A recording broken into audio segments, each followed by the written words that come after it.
Police file.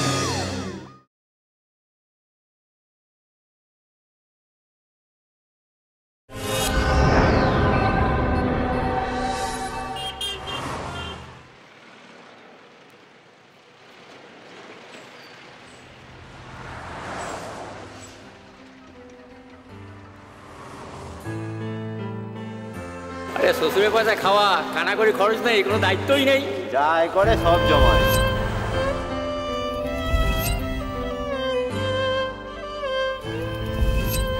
তুই তো শ্বশুর বাড়িতে সব টাকা দিচ্ছিস, তুই চলে আসছিস না কেন? আমি তো আসতে চাইছি, কিন্তু টিনা যে আসতে চাইছে না। ছেলেকে বাবা মা বড় করে তাদেরকে ঘর জামাই করে রাখার জন্য। আজকের পরিবেশিত ঘটনাটি ঘটে 20শে নভেম্বর 2018। ঘটনাস্থল ইছাপুরের একটি আবাসন। অভিযোগ দায়ের হয় জগাছা থানায়।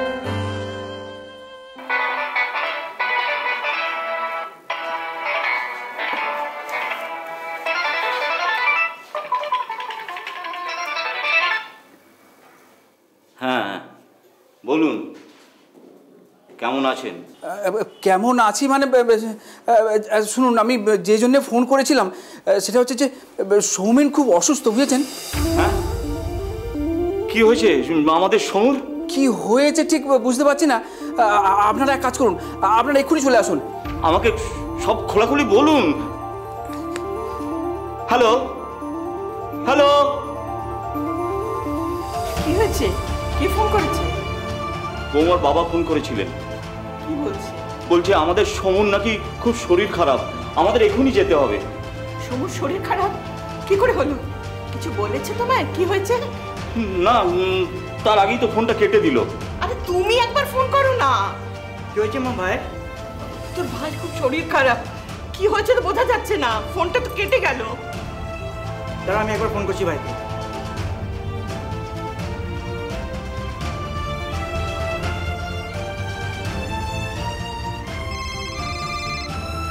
ফোনটা তো কেটে গেল।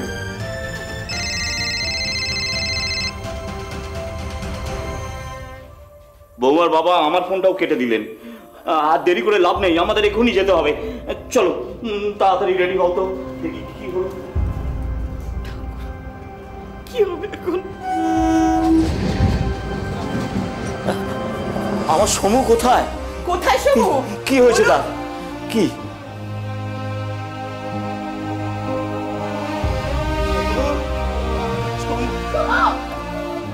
কি হয়েছে? আমাদের সমু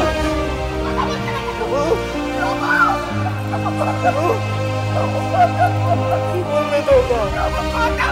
কি করলে?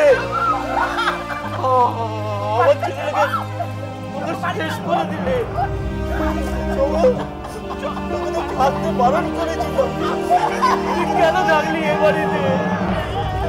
কেন চলে গেলে?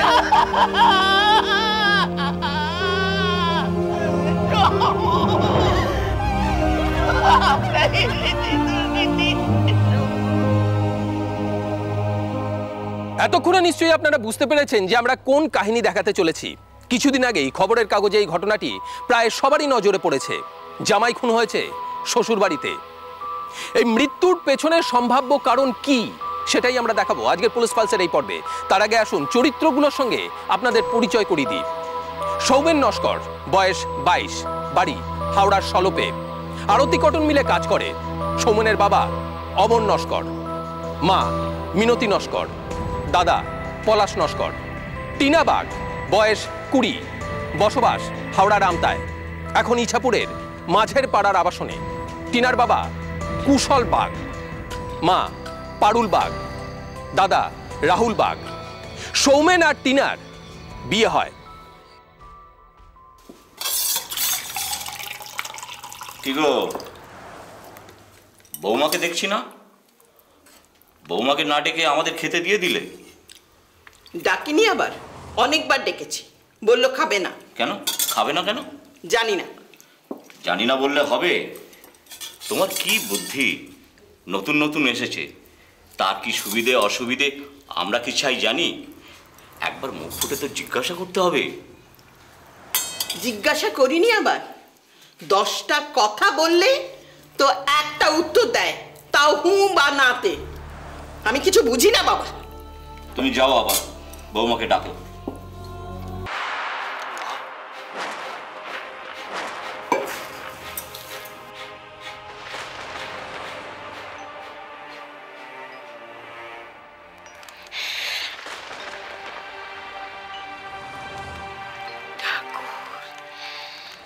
কি রে, তোর আজই আসতে এত দেরি হলো? রোজই তো একই সময়, দেরি আর কোথায়? বৌমার শরীর খারাপ জানিস তো? কেন, কি হয়েছে? সে কি, বৌমা যে বললো তোকে জানিয়েছে? আমি জিজ্ঞাসা করলাম খাবে কিনা, বললো খাবে না, শরীর খারাপ। আমি বললাম ওষুধ আনিয়ে দেবো কিনা, বললো তুই তোর শ্বশুর বাড়িতে একদিন ঘুরে আয়। আরে এই তো সেদিন ঘুরে আসলাম। জানি তো। আর আমি কাজবাজ ছেড়ে ঘন ঘন শ্বশুর বাড়িতে যাব, এটা ঠিক নয়। তুই যাবি এটা বড় কথা না, বৌমাকে সঙ্গে করে নিয়ে যাবি। নিশ্চয়ই বৌমাও চায় মনে মনে। ও তো সবসময় এটাই চাইছে। হ্যাঁ, সেই জন্যই তো বৌমার জন্যে যাবি। না না বাবা, আমি সব সময় যেতে পারবো না, কারণ এটা উচিত নয়। দেখ শোনো, পরের বাড়ির মেয়ে একটা নতুন পরিবেশে এসে প্রথম প্রথম মানিয়ে নিতে অসুবিধে হয়, এটা আমাদের মানতে হবে। কারণে অকারণে মন খারাপ হলে নতুন পরিবারটার কাছে তার অস্বস্তি হয়, তখন বাবা মায়ের কাছে যেতে মন চায়। চেনা পরিবেশে গেলে মন ভালো থাকে, বিয়ের পর সব মেয়েদের এমনই হয়। আর তাছাড়া কেউ কেউ সহজে মানিয়ে নেয়, কারো আবার সময় লাগে। দেখো বাবা, আমি যেতে পারবো না। যদি তোমাদের মনে হয় তোমরা কি দিয়ে এসো, বা ওর বাবা কিংবা দাদা কাউকে বলো এসে নিয়ে যাবে। না না, এটা ভালো মানায় না। নিজের স্বামী তাকে সঙ্গে করে নিয়ে যাচ্ছে, এতে সব মেয়েরা খুশি হয়। তাছাড়া আমাদেরও তো একটা দায়িত্ব থাকে নতুন বউকে খুশি করার। দেখ শোনো, বৌমা আমাদের পরিবারটাকে আস্তে আস্তে ভালোবাসতে শুরু করবে। সেই দিন নিজের বাপের বাড়ি যাওয়ার চাইতে শ্বশুর বাড়িতে থাকার টান অনুভব করবে।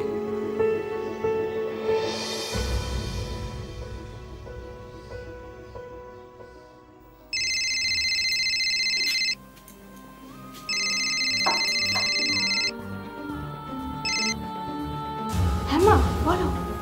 কি রে, কি অবস্থা ওখানকার? চেষ্টা চালিয়ে যাচ্ছি মা, বোধহয় ঠিক ম্যানেজ করে নেব। তোমাদের ছেড়ে আমি একদমই থাকতে পারবো না। এবারে আমি তোমাদের ওখানে যাব, আর কখনো তোমাদের ছেড়ে আসবো না। খুব তাড়াতাড়ি আমি তোমাদের ওখানে যাব। আয় মা, আমার লক্ষ্মী মেয়ে। এবার আমি রাখি।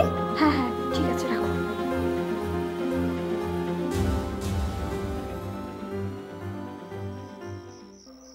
সব শেষ করে আমি কিচ্ছু রাখবো না, সব শেষ করে দাঁড়াও দাঁড়াও দাঁড়াও দাঁড়াও, কি করছো কি তুমি? কি করছো? মাঝরাতে পাড়া প্রতিবেশী সকলে ঘুমোচ্ছে, আর তোমার এই তাণ্ডবে কি কাণ্ড হতে পারে তুমি জানো? সবাই শোনো, জানুক সকলে। বাবা অন্তত একটু শান্ত হও। কেন কেন এমনটা করছো তুমি? আরে বাবা, কি প্রমাণটা করতে চাইছো তুমি আমাকে বোঝাও। আমি এখানে থাকতে পারবো না, আমার এখানে দম বন্ধ হয়ে আসছে। তুমি আমাকে আমার বাবার বাড়ি দিয়ে আসো। আমি এখানে থাকতে থাকতে পাগল হয়ে যাব, কেমন একা একা লাগছে। এরকম চুপচাপ থাকা যায়? আরে বাবা, আমি তো তোমাকে বলেছি আমি তোমাকে নিয়ে যাব। কেন 2-1 দিন অপেক্ষা করতে পারছো না তুমি? একটা মুহূর্ত আমি এখানে অপেক্ষা করতে পারবো না। পারবে না মানে বললে হয়? তোমাকে থাকতে হবে। তোমার এটা এখন থেকে এটাই হচ্ছে তোমার নিজের বাড়ি। বিয়ের পর প্রত্যেকটা মেয়ে নিজের বাড়ি ছেড়ে আসতে খারাপ লাগে। তোমাকে একটু ধৈর্য ধরতে হবে। দেখো আস্তে আস্তে সবকিছু সহ্য হয়ে যাবে। সেই অভ্যাসটা তো তোমাকে। আমি পারবো না। পারবে না বলে তো না, সবাই যদি পারে তুমি কেন পারবে না? সবাই পারে বলে আমাকে পারতে হবে। আমি এখানে থাকতেই পারবো না। তুমি আমাকে বাড়ি দিয়ে আসো। এভাবে চিৎকার করছে, পাড়াপড়শি কি ভাবে বলো তো? কি পাগল নাকি আমি তো বুঝতে পারছি না। ধরো এই সপ্তাহ তো শুরু হলো, ধরো শনি কিংবা রোববার দিন আমি তোমাকে দিয়ে আসবো। আজ বুধবার, এতদিন আমি এখানে থাকতে পারবো না। তার চেয়ে বরং আমি মাকে ফোন করবো, ওরাই আমাকে দিয়ে আসবে। আরে বাবা, মনে হচ্ছে না এখানে কি ভদ্রলোকের বাড়ি? চলো তো দেখবে, চলো কি হচ্ছে। বন্দি জীবন কেমন আমি তা জানি না, তবে বন্দিরা আমার থেকে অনেক ভালোই থাকে। টিনা, আমরা তোমাকে বন্দি করে রেখেছি? সংসারে কুটোটা তো নাড়ো না। বলা ভালো আমরাই তোমাকে কোনো কাজ করতে দিই না। আমরাও তো পরের বাড়ি থেকে এসেছি। আমরাও তো পরের বাড়ির মেয়ে ছিলাম, এই নতুন পরিবেশে এসে আমরাও তো মানিয়ে নিয়েছি। এখন এটাই আমার সংসার, আর এখান থেকে আমার কোথাও যেতে ইচ্ছে করে না। তোমার মা দিদিমাও তাই করেছিল। আমি পারবো না তো, আমি কি করবো? আপনারা চান আমি এখানে না খেয়ে তিলে তিলে মরে যাই? বাহ, কথা বলার কি ছিরি! তুমি খাচ্ছ নাই বা কেন? তোমাকে তো বলা হয়েছে তুমি কি খাবে বলো, ঠিক সেইভাবে রান্না হবে। তুমি কিছুই বলো না। এইভাবে তো চলতে পারে না। আমি তো দেখি তুমি প্রতিদিন পুরি ছোঁয়ার মতো খেতে বসে উঠে যাও। এটা চলবে না। আমি তো তোমার পেটের মধ্যে ঢুকে তোমার মনের কথা বুঝতে পারবো না। আমরা তোমাকে আপন করে নিতে চাই। তোমারও তো চেষ্টা করতে হবে আমাদের আপন করে নিতে। অনেক চেষ্টা করেছি, আমার দ্বারা আর হবে না। আমার অনেক বয়স হয়েছে, আমি ছেলে মেয়ে বড় করেছি, অনেক মেয়েও দেখেছি। তুমি দেখছি লাখে একটা। এই, চুপ করো তো, দাঁড়াও। এত রাতে আর চেঁচামেচি করো না। এই সমু, বৌমাকে তার বাপের বাড়িতে রেখে আয়। যখন মন মেজাজ ভালো হবে তখন নিয়ে আসবি, বুঝলি? বৌমা, একটু শান্ত হও। চলো।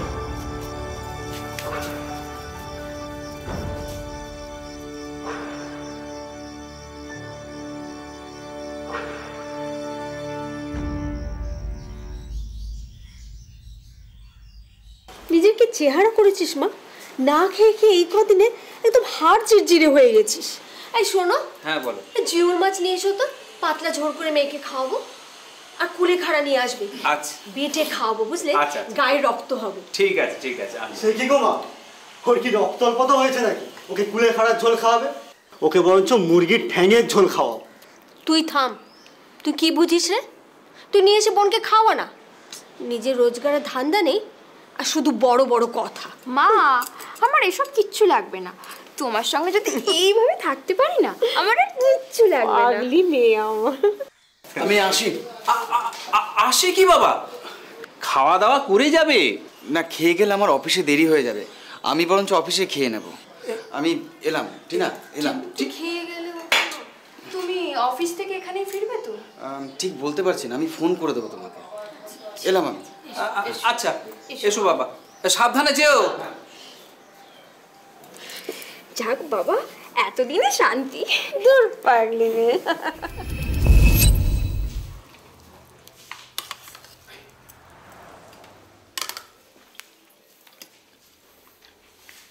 সমু, কোথায় রে? খাবি আয়।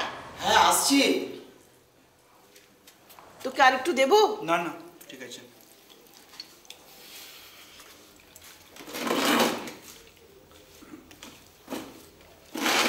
অনেকক্ষণ খাবার বাড়া হয়ে গেছে। কি বলছে বৌমা? তুই আর বলবে, ওই ও যতদিন ওখানে থাকবে ততদিন আমাকেও থাকতে হবে, এই আর কি। মানে ওকে কেমন কবজা করে এখানে এনে ফেলে দেখো। আমার তুই কি বলতে চাইছিস? ওকে কি ঘর জামাই করবি? বলতে পারিস। তা তোর কি কোনো আপত্তি আছে? আমার আপত্তি কি? বাবা মা রাজি থাকলে আমার আর কি। তা সারা বছর এই ঘরে থাকলে একটা তো পেট বাড়বে, আর তো আরো তো খরচ বাড়বে। ধুর বোকা, একটু খরচা করে বেশি কিছু যদি পাওয়া যায় তাহলে ক্ষতি কোথায়? কিন্তু সেটা কিরকম?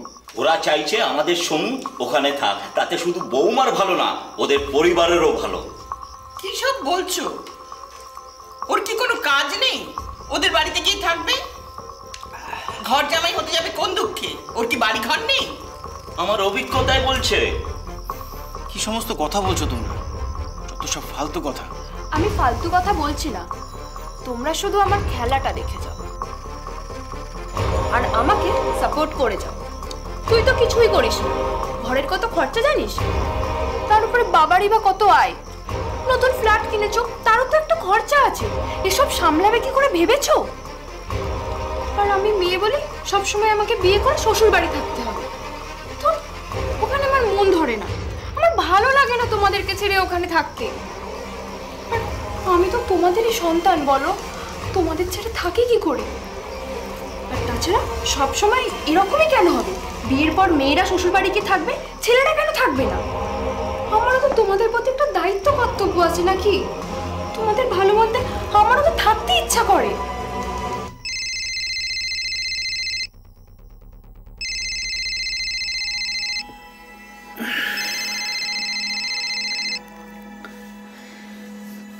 কি ঘুমাওনি? তুমি ঘুমোতে পেরেছো? না। তাহলে বলো আমি কি করে ঘুমোবো? আসলে ভীষণ খালি খালি লাগছে, ভালো লাগছে না। আমারও কি ভালো লাগছে ছাই? তুমি ইচ্ছা করে কষ্ট ভোগ করলে আমি কি করব বলো? নিজেও কষ্ট পাচ্ছ, আমাকেও কষ্ট দিচ্ছ। আমি কষ্ট দিচ্ছি না তুমি? আমি কি করে তোমায় কষ্ট দিলাম? তুমি তো আজ এখানে এসে থাকতে পারতে, এলে না কেন?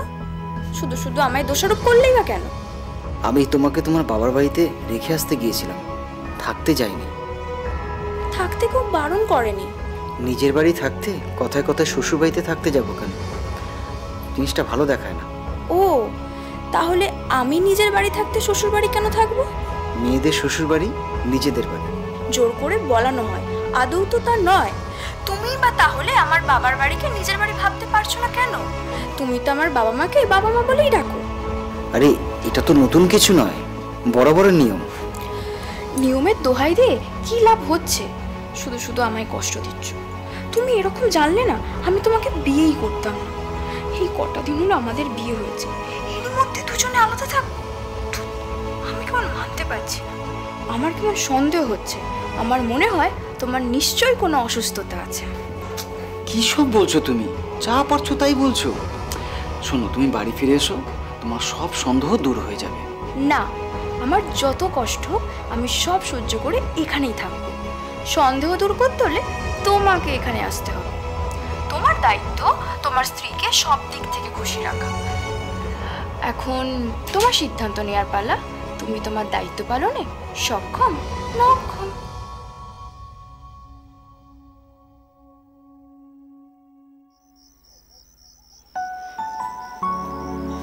আরে কি হচ্ছে কি?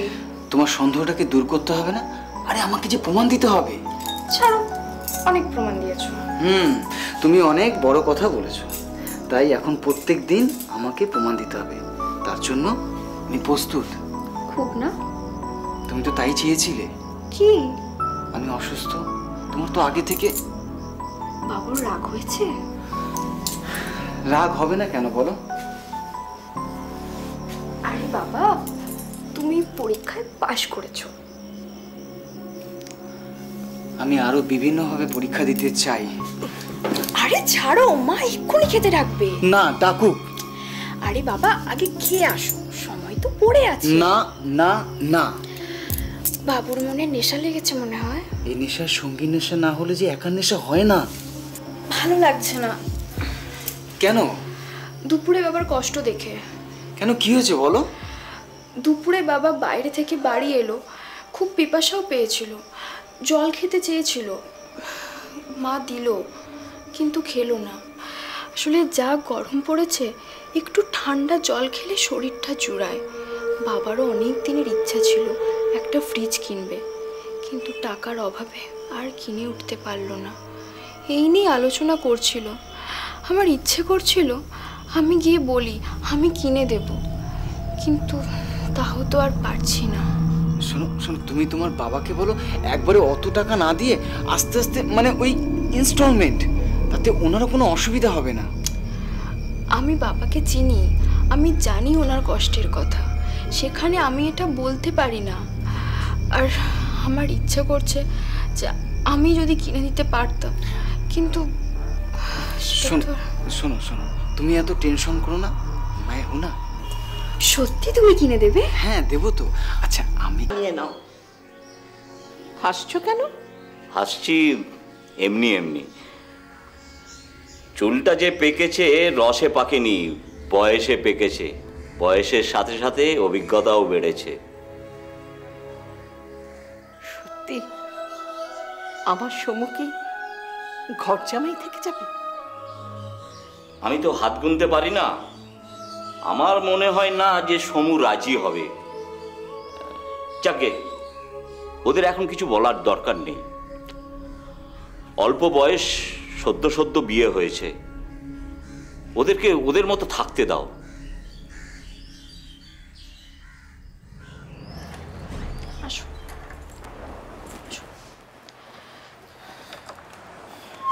এই বলছি 1 গ্লাস জল দাও তো। দাঁড়াও।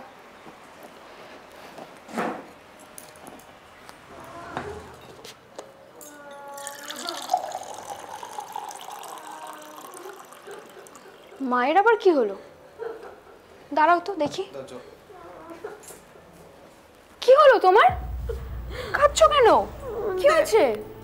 দেখ না মা, কত কষ্ট করে এটা গুছিয়ে রেখেছিলাম, তোর বিয়েতে তো সব সোনা দিয়ে দিয়েছি। আমার কানে দেখ পাতি দুল, এই একটা সোনার দুল, আর আজকে অনুষ্ঠান, আমি কি পরে যাব বলতো মা? কনকে মাকে বারবার করে বলে গেল যাওয়ার জন্য, কিন্তু আমি যদি সোনা পরে না যাই তাতে তোর বাবা সম্মান থাকবে বল? আচ্ছা তুমি এরকম ভাবে কেঁদো না, তুমি জামাইয়ের সামনে কাঁদলে ওর ভালো লাগবে বলো তো? আর এটা তো ভেঙে গেছে, চুরি তো হয়নি। চলো দোকানে গেলে সারিয়ে দেবে। দোকানে এখন দিলে সারিয়ে দেবে? কতদিন লাগাবে? আর আজকে সন্ধ্যাবেলা অনুষ্ঠান, আমাকে কনকে মা বারবার যেতে বলেছিল, আমি কথা দিয়েছিলাম যাব, কিন্তু এরকম গয়নাগাটি ছাড়া এত লোকে মাঝখানে গেলে লোকে কি বলবে বলতো? বলবে ভিখিরি বাড়ির থেকে বউ এসেছে। তোর বাবার সম্মান থাকবে? না না, আমি যাব না, তাতে যা ভাবে ভাবুক। তুমিও তো চিন্তা করো না, তুমি এখনই দোকানে চলো, এইটা দিয়ে একটা নতুন নিয়ে নেবে। না না, আমারও তো পয়সা নেই। তোমাকে যেটা বলছি তুমি সেটা করো তো, তুমি যাও।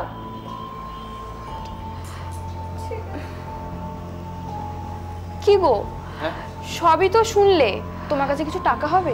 দাও না। কিছু বলতে ওই 500 টাকা মতন হবে। ধুর, ওতে কি হবে? তুমি কিছু একটা ব্যবস্থা করো, দরকার পড়লে একটু এটিএম থেকে তুলে দাও। মায়ের অবস্থা দেখতেই তো পাচ্ছ বলো। তাহলে তুমি আমার সাথে চলো, আমি এটিএম থেকে তুলে দিচ্ছি। হ্যাঁ হ্যাঁ তাই চলো, চলো চলো। মা, আমি তাহলে আসছি, তুমি রেডি হয়ে নাও, এসেই কিন্তু দোকানে যাব। ঠিক আছে।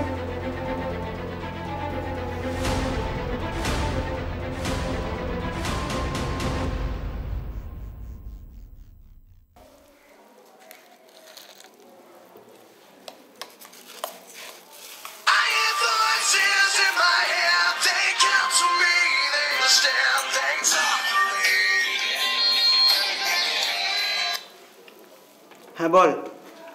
বলছি তুই কোথায়? এই তো আমি বাড়িতে, অফিসে বেরোবো। আচ্ছা বলছি মা বাবা কোথায় রে? বাবা বাথরুমে, মা রান্নাঘরে আছে, মাকে দেবো? না না, তোকে একটা কথা বলবো, তুই একটু রাখবি? হ্যাঁ বল। বলছিলাম তুই 4000 টাকা বাবাকে দিতে পারবি? কারণ দেখ আমার হাতটা ফাঁকা, বুঝলি তো, আমি এ মাসে বেতনটা পেয়ে আমি তোকে দিয়ে দেবো। ঠিক আছে, তুই বাড়ি আয়, আমি তোকে দেবো, তুই বাবাকে দিয়ে দিবি। আজ যেতে পারবো না রে, তুই বাবাকে দে, বল তোর সাথে আমার দেখা হয়েছিল, আমি দিয়ে দিয়েছি। কার ফোন রে? তোর ভাইয়ের? খবর নিচ্ছিল। কবে আসবে বললো? এখন অফিস যাওয়ার তারা আছে বলে ফোনটা কেটে দিল, পরে কথা বলবে বললো। তা জামাই আসছে না, কি ব্যাপার? তুইও না, ওর ফেস হতে টাইম লাগে এটাও জানিস না, ঢুকলে আর বেরোতেই চায় না। ওই তো জামাই এসে গেছে। ওই তো এসো বাবা, বসো বসো। তা জামাই, হ্যাঁ তো বলছি অফিস থেকে আসতে দেরি হচ্ছে কেন? আর বলো না, স্টেশন থেকে টোটো অটোতে প্যাসেঞ্জারের যা লাইন, আধা ঘন্টা, 45 মিনিট দাঁড়িয়ে থেকে একটা গাড়ি পাওয়া যায়। স্টেশন থেকে হার্ডলি আসতে হয়তো 7 থেকে 8 মিনিট লাগে, এদিক ওদিক করে 40-50 মিনিট তো কেটেই যায়। একটা স্কুটি কিনে যেতে পারো তো। স্কুটি কিনে কি করব? স্কুটি চালিয়ে অফিসে যাওয়ার মজুরিটা কি করে পোষাবো? তুমি আর হার কিপটেমি তুমি আর কি দেখলে? আর তাছাড়া অপ্রয়োজনে আমি স্কুটিটা কেন কিনতে যাব? অপ্রয়োজন? প্রত্যেক বাড়িতে একটা বাইক বা স্কুটি থাকলে কত সুবিধা হয় বলো তো। দাদা তুই ঠিকই বলেছিস কিন্তু। আচ্ছা জামাই, তুমি যদি পারো তো একটা স্কুটি কিনে নাও না।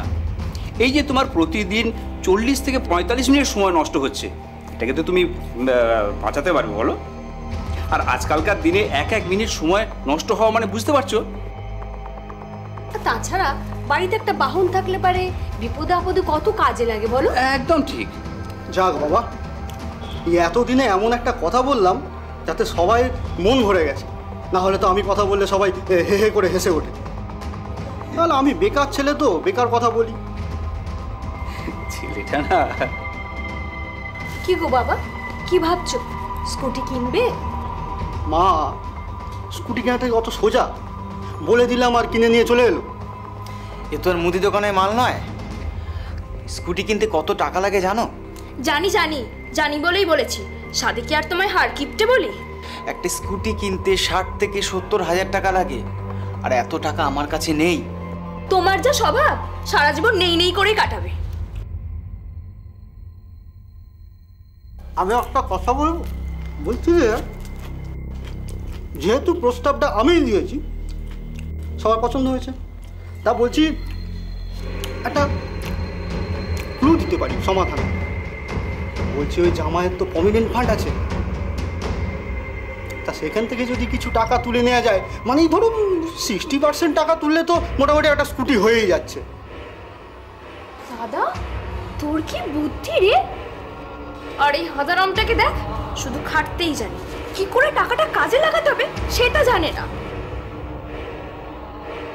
তা বুঝলে, তোমার ওই প্রভিডেন্ট ফান্ড থেকে টাকাটা তুলে একটা স্কুটি কেনো। দিনের পর দিন নানান ছুতোয় সৌমেনের কাছ থেকে এক এক করে সংসারের জিনিসপত্র, শখ আহ্লাদের জন্য টাকা পয়সা কৌশল করে আদায় করে নিচ্ছে টিনার বাপের বাড়ির লোকজন। প্রথম প্রথম নতুন জামাই সম্মানের খাতিরে কিছু কিছু আবদার মিটিয়েছে টিনার কথায়, কিন্তু ক্রমে সেটা বাড়াবাড়ির পর্যায়ে পৌঁছয়।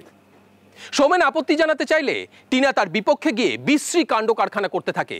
বাধ্য হয়ে সৌমেনকে তার নিজের টাকা পয়সা সব খরচ করতে হয়। এদিকে টিনা তার বাপের বাড়ি ছেড়ে আর শ্বশুর বাড়িতে আসতে চায় না, তাই সৌমেনকে তার নিজের বাড়ি এবং শ্বশুর বাড়িতে যাতায়াত করতে হয়। খুব স্বাভাবিকভাবেই স্ত্রী যেখানে থাকে সেখানেই তাকে বেশি থাকতে হয়। বাধ্য হয়ে সৌমেনের নিজের বাড়ি থাকাটা কমে গিয়ে এক প্রকার ঘর জামাই হয়ে থাকতে শুরু করে। ইতিমধ্যে সৌমেন আর টিনার একটি কন্যা সন্তান হয়। সৌমেনের শ্বশুর বাড়িতে থাকতে মন না চাইলেও সন্তানের টানে বাধ্য হয়ে থাকতে হয়। এখন সৌমেনের মাস মাইনের পুরোটাই খরচ করতে হয় তার শ্বশুর বাড়ি সংসার চালাতে।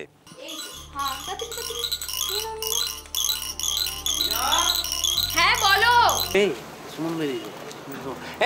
সুমন, আরে তোর কি খবরটা গো? কোনো পাত্তা নেই। এসো বসো বসো বসো বসো। মাসি, আর একটা চা দাও। কি রে, তারপর কি খবর বলো? আর বুঝছিস, বেশি দিতে পারবো, কিন্তু আমি ঘর জামাই থাকার জন্য ভিখারি হয়েছি। কি আবার? সোনা কোথায়? ও মায়ের কাছে আছে। ও,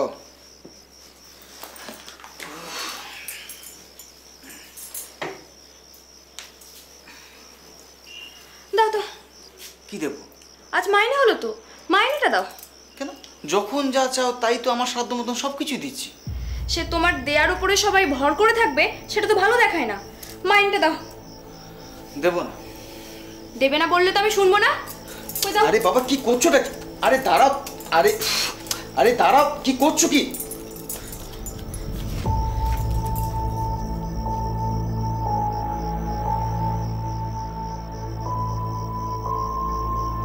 এই যে ধরো তোমার অফিস যাতায়াতের খরচ। আর বাকি টাকাটা তুমি কি করবে? সংসার খরচ। কোন সংসারের কথা বলছো? সেই সংসারে তুমি থাকো, বা সেই সংসারের মানুষজনের কি কোনো খবর তুমি রাখো? আরে বাবা, বছরের পর বছর এখানে যে রয়েছে, এটাই তো আমার সংসার। এরাই তো আমার বাবা মা দাদা। আর তোমার বাবা মা যেমন আমার বাবা মা, তেমন আমার বাবা মাও তো তোমার বাবা মা। তো এদের প্রতি তো আমাদের একটা কর্তব্য আছে। আর আমার বাবা মা, এদের প্রতি বুঝি আমার কোনো দায়িত্ব নেই? তার জন্য তোমার দাদা আছে, তুমি না ভাবলেও চলবে। হ্যাঁ, তোমারও তো দাদা আছে। তোমার দাদা কি তোমার বাবা মাকে দেখতে পায় না? আমি কেন? তুমি যেমন আমার, তেমন আমার বাবা দাদা মা এরাও তো তোমারও। টিনা, তুমি বাড়ি চলো। তোমার আর বাচ্চার সমস্ত দায় দায়িত্ব আমার, আর কারণ না। আমি এখানে থাকতে পারবো না। আমি কতবার বলবো, এই ছোট বাচ্চাকে ছেড়ে আমি এখান থেকে যাব না। আর তুমিই বা যাওয়ার কথা বলছো কি করে? এই বাচ্চার প্রতি তোমার কোনো দায়িত্ব নেই? এটা তো তোমারই বাচ্চা। আর রাত বিরাতে বাচ্চার যদি কোনো অসুখ হয় তখন কি করবো আমি ভেবে দেখেছো? তুমি পারবে তুমি ছেড়ে যেতে? টিনা, টিনা তুমি কিন্তু খুব চালাকি বুদ্ধি করছো, সব কিছু বুঝতে পারছি আমি। এত চালাকি করো না। শুধুমাত্র বাচ্চাটার জন্য সমস্ত অপমান সহ্য করে এখানে পড়ে আছি। আরে বাবা, তোমরা তো চিন্তা কেন করছো? এই ফ্ল্যাটে কোনো ফার্নিচার ছিল না। যেমন ফ্রিজটা এনে দিলাম বলো তো, মায়ের কানের দুল ভেঙে গেছিল সেটাও তো গড়িয়ে দিয়েছি নতুন। আর স্কুটিটার কি অসুবিধা হচ্ছিল বলো তো, সেটাও কিনে নিলাম। আর এখন বাবার বাজার, তার মাসের পুরো খরচটাই তো ওর থেকে তুলি। আরে তোমরা কিছু চিন্তা করো না, এরপর থেকে ওর মাইনের পুরো স্যালারিটা আমি আমার হাতে নেব। আরে তোমরা চিন্তা কেন করছো? আমি আছি তো তোমাদের জন্য। আমাদের মেয়ে সত্যি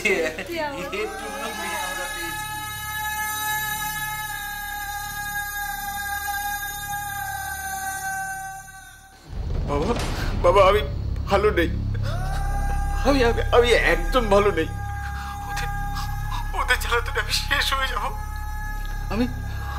আমি তোমাকে এতদিন লজ্জায় কিছু বলতে পারিনি। এমনকি ওরা আমার টাকা পয়সা সব কিছু কেড়ে নিয়েছে। এমনকি পাড়ার বন্ধু বান্ধব, ক্লাবে তার সামনে আমি মুখটুকু দেখাতে পারি না। আমি শ্বশুর বাড়ি থাকি বলে, ঘর জামাই থাকি বলে ভাবে আমি নাকি খুব ভালোই আছি। আমি একদম ভালো নেই। কষ্ট পাস না বাবা, তুই বৌমাকে নিয়ে আয় একবার। বৌমা না এলে তুই নিজেই এখানে কয়েকটা দিন থেকে যা। আমি তো আসতে চাইছি, কিন্তু ছোট বাচ্চাটা এই রাতে ছেড়ে অন্য কোথাও থাকতে পারি না এদের জন্য। তাই বাবা তুমি আমাকে ক্ষমা করো। কার সঙ্গে ফোনে কথা বলছো? কই কারোর সাথে না তো।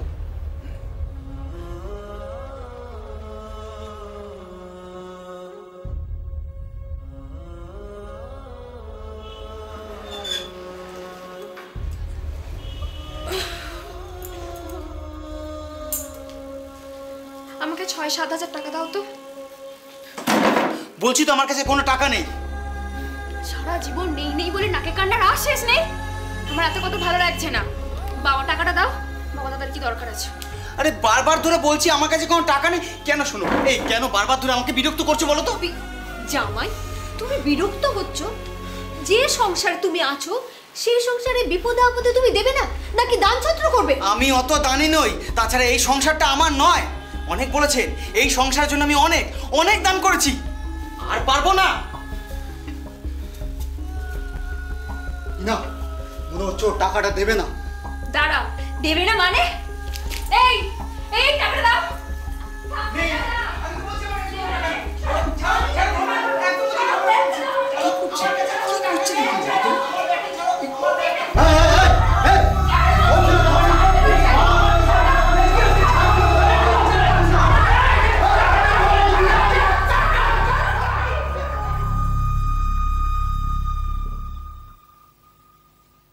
সৌমেনের মৃত্যু খুন না আত্মহত্যা সেটা পুলিশের তদন্তে উঠে আসবে। সৌমেনের বাবা অমন নস্কর জগাছা থানায় খুনের অভিযোগ দায়ের করেন। তার বক্তব্য, যে মানুষটা এতদিন শ্বশুরবাড়িতে এত অপমান সহ্য করে থাকতে পারে সে কখনো আত্মহত্যা করতে পারে না। পুলিশ সৌমেনের স্ত্রী, শ্বশুর, শাশুড়ি এবং শ্যালককে গ্রেপ্তার করেছে। এই শব্দটির সঙ্গে আমাদের সবার পরিচয় এমনভাবে যে আমরা মনে করি ঘর জামাই অতীব ভাগ্যবান তার শ্বশুরবাড়িতে বিন্দাস ফুর্তিতে থাকার জন্য। কিন্তু সৌমেনের ক্ষেত্রে আমরা কি দেখলাম? শুধুমাত্র মানসিক যন্ত্রণা, অপমান, ছল চাতুরির কবলে পড়ে তার জীবনটা একেবারে শেষ হয়ে গেল। তাই আপনারাও সাবধান হন। যারা সৌমেনের মতন পরিস্থিতির শিকার হচ্ছে বলে মনে হলে অঙ্কুরেই বিনষ্ট করুন শ্বশুরবাড়িতে যে সব আবদার সৌমেন পূরণ করেছে। যা অন্যায্য তা কখনোই প্রশ্রয় দেবেন না। মনে রাখবেন, এতে আখেরে কিন্তু আপনাদেরই মঙ্গল। আজ এই পর্যন্তই। পরবর্তী পর্বে ফিরে আসবো এরকমই কোনো সত্য ঘটনার চিত্ররূপ নিয়ে। ততক্ষণ সুস্থ থাকুন, সতর্ক থাকুন, সাবধানে থাকুন আর দেখতে থাকুন পুলিশ ফাইলস।